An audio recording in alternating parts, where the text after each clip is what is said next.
Guys, our friends at BioOptimizers just released their new and improved formula for Magnesium Breakthrough, the most powerful magnesium supplement on the market today. This new 4th generation formula means Magnesium Breakthrough is now even more potent and effective for reducing stress, improving sleep, and boosting energy levels. In every bottle of Magnesium Breakthrough, you'll get 7 unique forms of organic, full-spectrum magnesium, which supports your physical and mental health. Just take 2 capsules before you go to bed at night, and you will be amazed by the improvements in your mood and energy levels. In addition to Magnesium Breakthrough, pick up a bottle of Magnzymes to help you build more lean muscle, and P3OM to reduce gas and bloating. BioOptimizers offers a full 1-year money-back guarantee. If you are not happy, just send back your remaining unopened bottles within 365 days, and you will get a full refund. Visit biooptimizers.com/Chael. Use the promo code Chael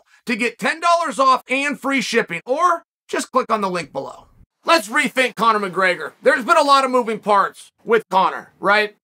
I mean, even if you back it all the way up to Conor's last contest with Dustin, makes the comment to the wife, things go red hot. I mean, this really burned in the media. We're setting up number 4, they're going to go and rematch. And that wasn't even a maybe. Conor's going, oh no, that's done. Done. Guaranteed we go and do a rematch. And we know that Conor has the ability to make things like that happen.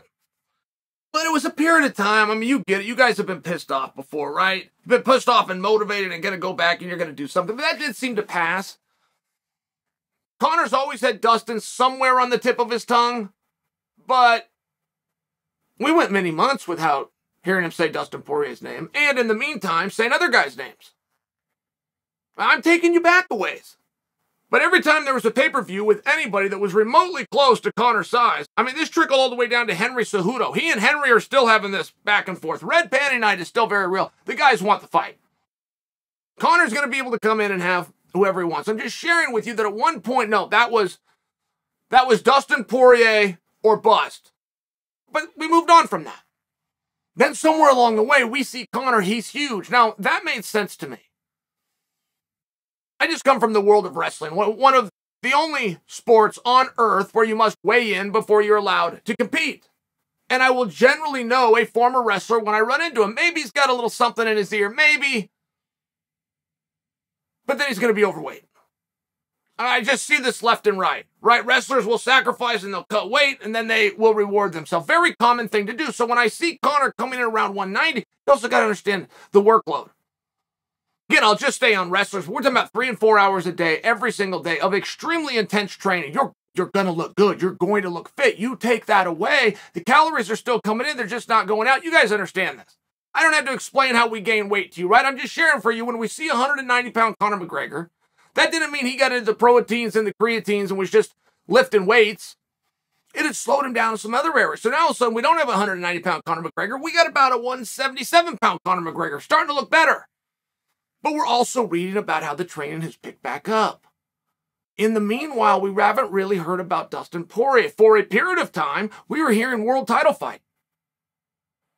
For a period of time, Kamaru Usman, even though brushing Conor off, was talking about Conor. And Dana had to weigh in on it and say, yeah, if Conor came back, it had to be for a title. We would discuss that. That door is not closed. Dana said that. Then you had 2 different weight classes. Was he going 70 or is he going 55? So I'm just sharing with you, right? Because again, I'm going back several months. All of a sudden, we're not hearing any such thing. We're not hearing about Conor's return. We're not really discussing the return because something gets put in with a movie called Roadhouse or a television series. But Conor even says goodbye to MMA, right? It was a troll attempt. He's retired multiple times. But he's let everybody in MMA know, hey, here's your hat and what's your hurry. I'm now over here doing a show called Roadhouse. All right. But if we do rethink it, I mean, not for nothing, you will hear guys that say, this is who I am. I will always be a fighter. This is who I am. I can't let it go. That sounds powerful when they say it. That's a very sad thing.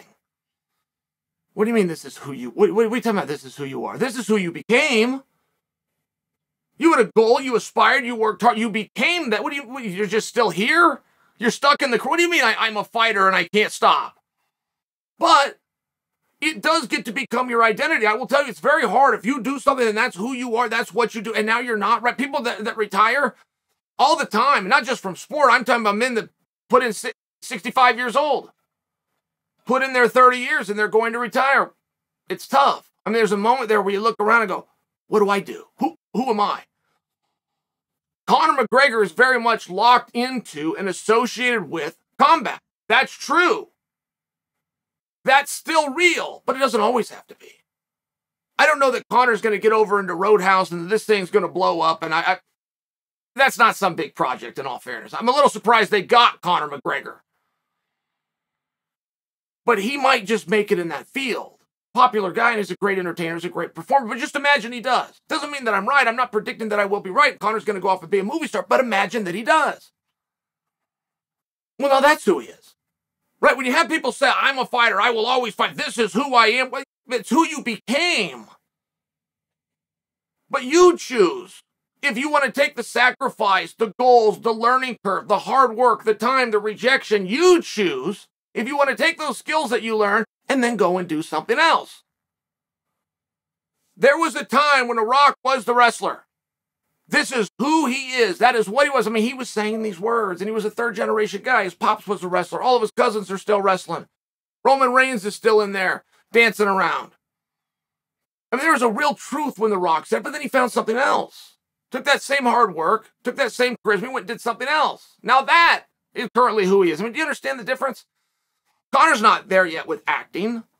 I'm just suggesting for you that if he does find something different, and he does like it, I don't know how bullish I am on the idea that he's ever coming back. Right now, he will. He feels he has to. This is who he is. Yeah, but those things can change. It's not who he once was. He wasn't a fighter when he was 7 years old, just by example. He wasn't a fighter when he was 17 years old. It's who he became. And if I want to transition and go into something else, and I think all of those things are on the table.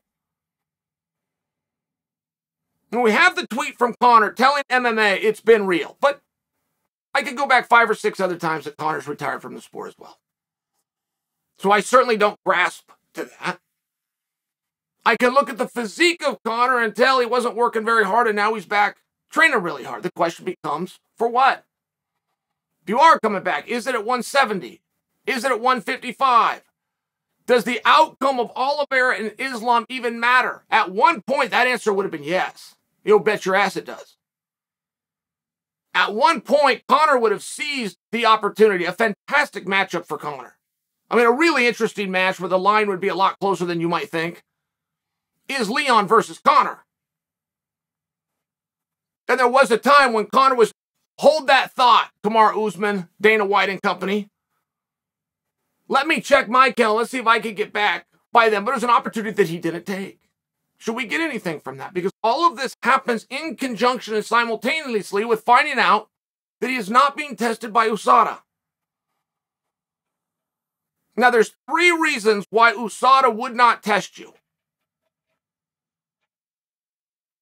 Which one of those clauses does Conor fall under? I don't have the answer to that. But if he left the testing pool, which would be a sign that perhaps he isn't going to come back, you leave the testing pool when you retire, when you no longer have a contract. And then you have the third reason, which is a little bit ambiguous, so I won't even share it with you, but was it a coincidence that Conor wasn't tested? That's what I thought it was. USADA came and spoke on this. They're the ones that told us what their rules are. They're the ones that told us the 3 things. That's why I remember it. It's fresh in my head. I thought it was just a coincidence. I had been subject to USADA in the year 2000 when I was an alternate for the Olympic team. So now I've got 1 year I've got to be under USADA. I never filled out that paperwork. I never even knew where to fill out that paperwork. Nobody ever came to my house. But also, I only knew one guy that was ever tested. I lived at the Olympic Training Center, right? USADA was there for the Olympic level athletes. And I had one guy. His name was Dave Sarofchek when USADA showed up and tested him. And I don't begrudge that. I just share with you that I thought it was kind of a lottery situation. All these names go in, they're in the pool, somebody gets pulled out, it's random testing. At one point, they used to call it that. But random testing comes with a definition. It doesn't have to be the one that I thought it was. But I did believe that Conor just hadn't been tested. Purely a coincidence, they could be out there later today. And it now appears that that isn't the case. And he's removed from the USADA pool. It is very relevant because now you lose all your short notice fights. You leave. Why did you leave the pool? You're going to deal with some of the speculations.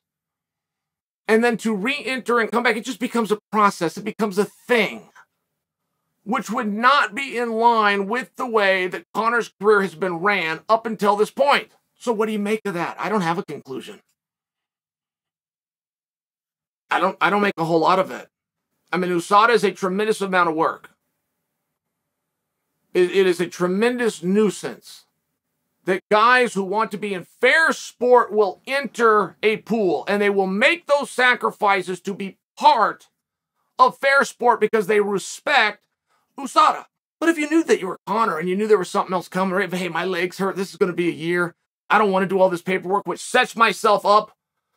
That makes me being in the pool and making sure I'm not organized 365, 24/7, opens up exposure for whereabouts violations if I don't want to deal with it. And he removed himself. That could have happened. It's the return that makes the story a little bit more interesting. So what do we make of it? Conor right now plans to fight, for sure. Conor is not in the... You don't go play mixed martial arts. You don't play boxing. You don't go and spar because that's how you like to work out. You grab your headphones and a pair of shoes, you open up the front door. I mean, that's what you do. You go down to the health club in an air-conditioned room and you pump a stair stepper. That's what you do.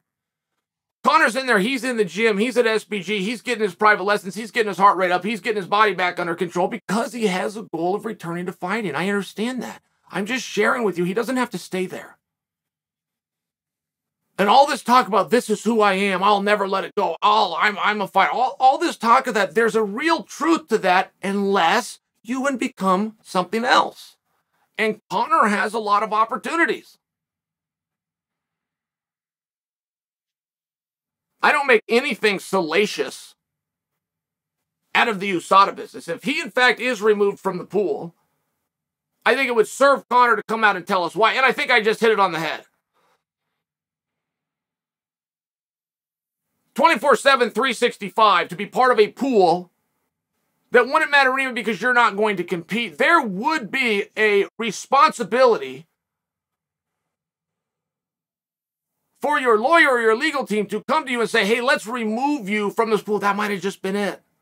But if you come out and tell people why you remove yourself from USADA, of course, then you got to deal with the whole, he's taking something. Believe me, if Conor was on something, I would tell you. I'm right 100% of the time. He's not on anything. When he got all big and bloated and all that different stuff, is because he's retaining water, because he's not in the room jerking out or working out, because he's got a leg injury. I mean, some of these things are very obvious, but I'm just sharing with you, there's a lot of moving parts here with McGregor. And the talk and the flirting and him coming back. I mean, the last time that we really heard we were moving in this direction was Nate Diaz, the day before he signed to fight Chimaev, going on Ariel's show and saying the UFC offered me a trilogy with Conor McGregor. There's big plans out there. Still a big star. Red Painting Night is still real. More of you are going to listen to this piece I just made on Conor McGregor than you're going to listen to the main event piece scheduled for this weekend. But if we rethink it, and we start to see all the different directions that this could go, and we keep in mind, he was a fighter. But he doesn't have to always be.